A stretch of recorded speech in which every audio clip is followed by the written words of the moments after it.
Good day to you, gentle person on the internet, and thank you for joining me as we have a look at Bobby's Beautiful Bugs. And this is a solitaire variant of the game of cards where you're trying to stack the decks with various constraints. It's not a pure game of solitaire, not the rules that I'm used to, but it's pretty solid and has some very attractive cards with bugs on them. And I mean that's really what it boils down to. This is a solid offering of an indie game. This is something that you can just play and just relax into. It's got a cool sort of groove going in the background that you can hear. This is a very, very cool game. Also, I like the settings menu because what you have to do is you have to put the settings card onto the slot here, and then it opens up the settings menu. You've got quality of life sound controls. You've got a few options to select that'll be fairly obvious when you get used to it. And you have difficulty levels. You have breezy, balanced, brainy, and brutal. We're just going to play with breezy just for the sake of the demonstration. I'm not that good at solitaire. I mean, I'm fine at it, but I don't want to have to think too hard while I'm showing you the guys the flow of the game. We'll play a quick game of breezy. So drag the settings back, drag the start in, and you hop into the game. And this is a game in a nutshell. You get given, what is this? I think 11 rows of cards. What is that? 11, 2, 4, 6, 10, 12 rows of cards. Ready? 2, 4, 6, 8, 10. Okay, yeah, 12 rows of cards. And then 4 that you're supposed to stack them on from ace through to king. But you can also use those temporarily. And also you can use empty rows temporarily. And that's pretty much solidly what it is. The goal is that you just drag the ace, for example, up there.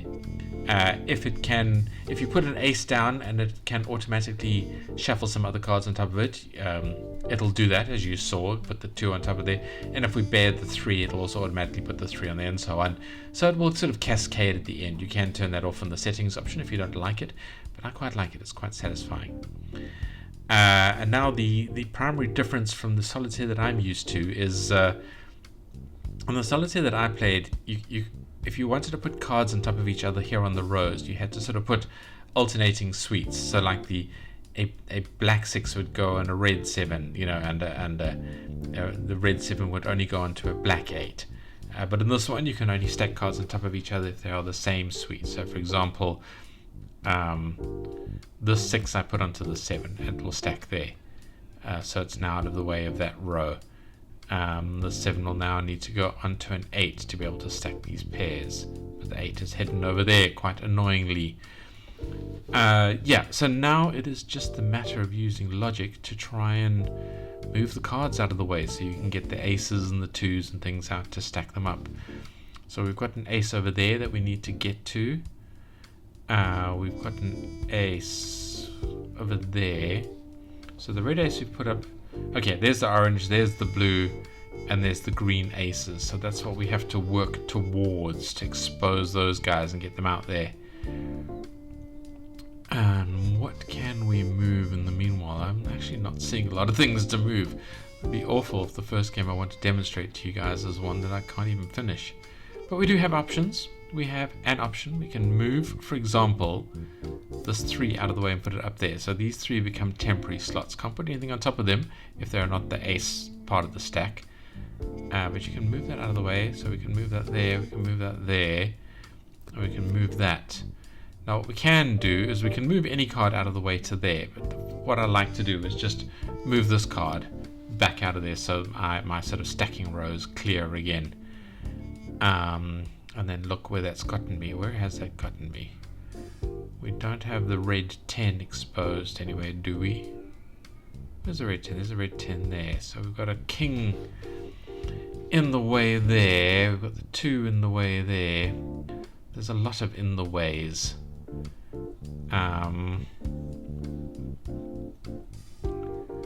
Shall we, in fact, let's put the... is that actually going to be helpful?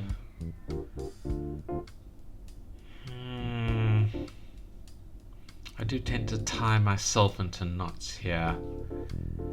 Alright, well let's just see where it goes. So if we take the 3 out of the way there, we can move this king out of the way. And we can also put the 2 2 over there, and that'll give us some freedom to move the queen onto the king, the jack onto the queen.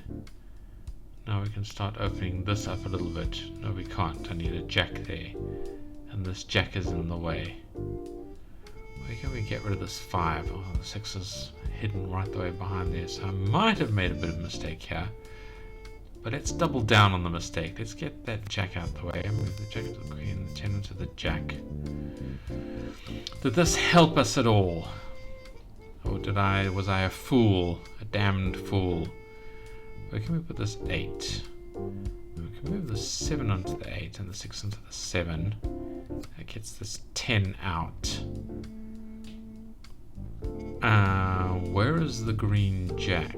Oh, the green jack is there. Great. So we can open up a temporary slot, get that lad out of the way. In fact, we can put a card into the temporary slot.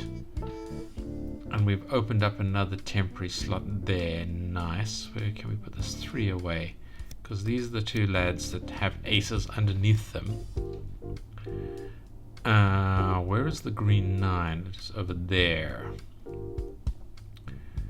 Where is the blue 4? It is over there. Do we have the orange queen? We don't. Man, we have tied ourselves into a knot.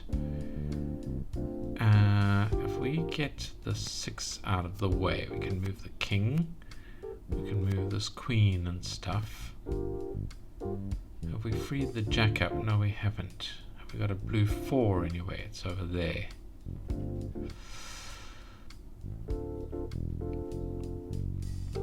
Where is the blue 7?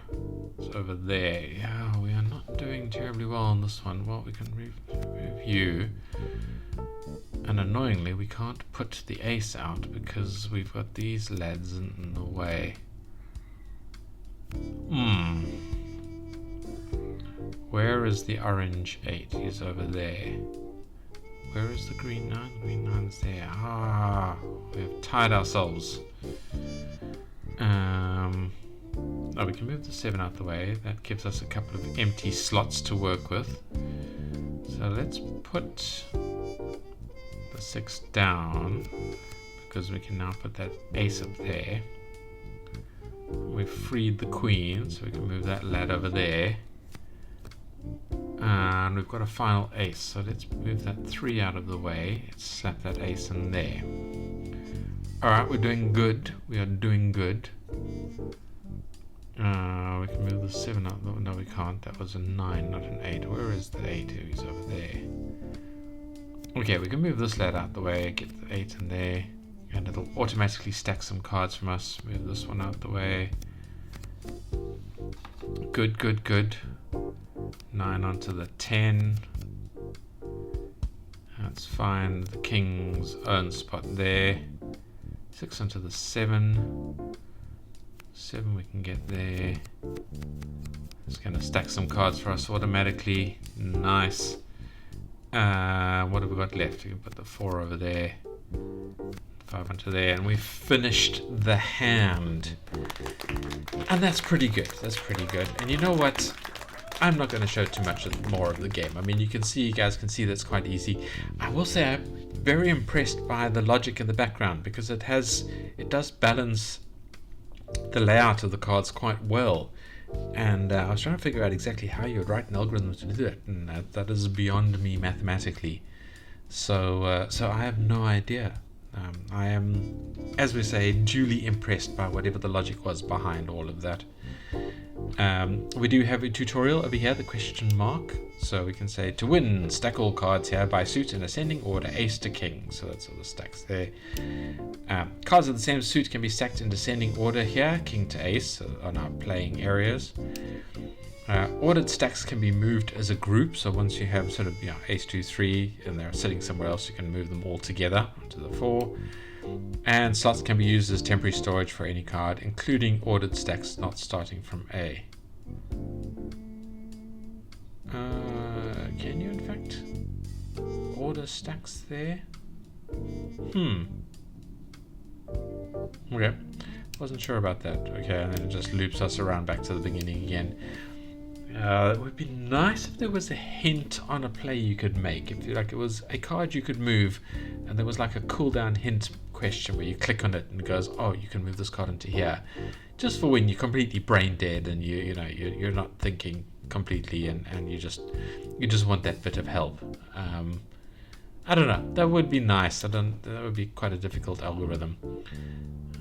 Yeah, looking at the settings page. Alright, so you can turn the sound effects down. You can turn the applause at the end off, and you can turn that auto cascade off. As I said, I mean, I quite like it. It's quite satisfying, but I know some people wouldn't like it. You can adjust columns and things here, I guess. I don't know if that would make it more difficult. Cards per suite. What is 14 cards per suite? Well, what does it remove?